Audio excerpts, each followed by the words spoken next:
talk about the gap side first here, and which is really the point of attack. So we're going to run our power play to this side, okay, and this is the gap side right here.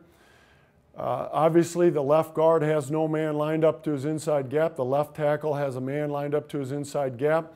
And we're going to take advantage right here, and we're going to make our gap double call right here.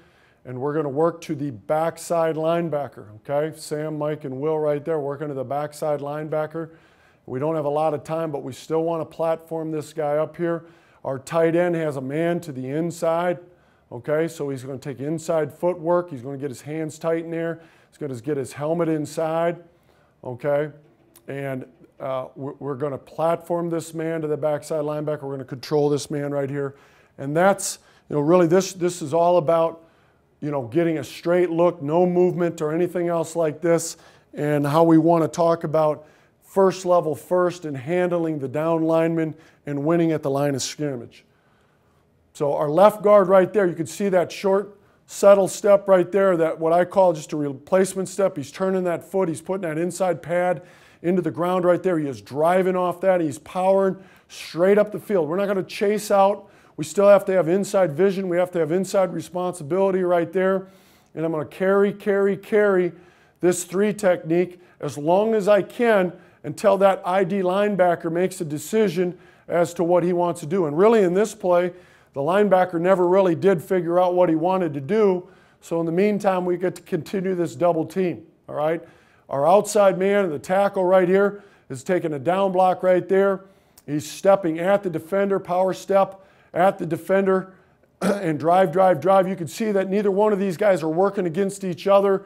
They're really platforming this block. They got hip to hip, shoulder to shoulder right there, and good pad level getting underneath this man, trying to drive him out of there. And again, like I said, we're working to this backer, but if that linebacker doesn't decide what to do, then we simply stay on the 3 technique and keep going. It's a great job by the tight end right here. We'd like to see that hat placement a little bit more in, but inside footwork, power step in the ground at or before contact, hands tight inside that man right there, drive.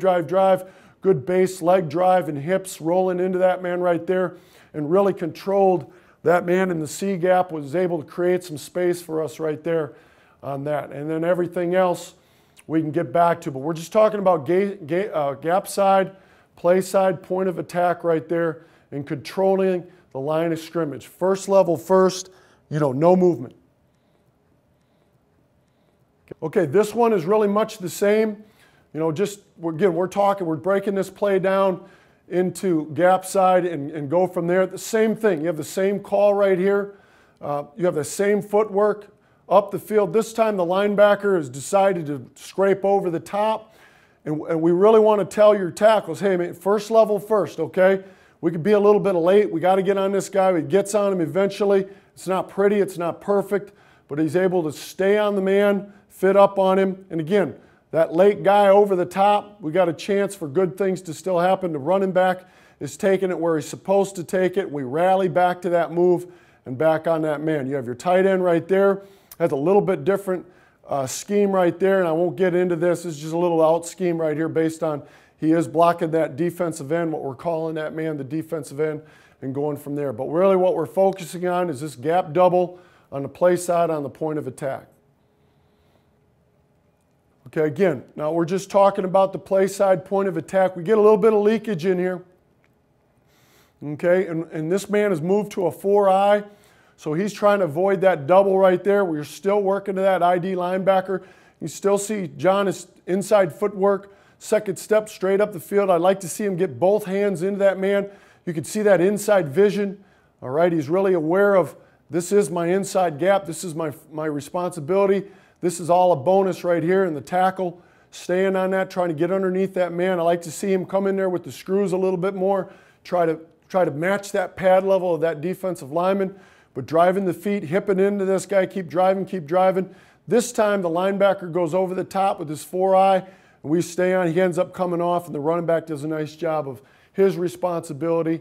But you've got a little bit different look. Much the same as the last one, except with a different alignment. But we don't want to change. We don't want to have to reinvent just because of guys has moved a slight shade here or there. We've shown an ID linebacker go over the top. We've shown an ID linebacker do nothing. Okay, and this time we're going to show an ID linebacker run underneath. The backside linebacker that we're working to, this time is going to make a move underneath. John's got to plant off that outside foot right there and snap off that thing and figure, take more of the defender there. We need to take more of the defender, but assignment-wise, it's correct. The design is correct. We are focusing, working on double team on that down lineman. You can see how he's turned and he's trying to put his hip in. We're trying to put our hip in, and Gabe stays on that 3, keeps driving, and that man comes off right there, and the communication there should be on. Those 2 previous ones would have been a go call for the tackle to come off, and this one right here, there's not going to be any call. The guard is simply going to come off to the design of the area right there.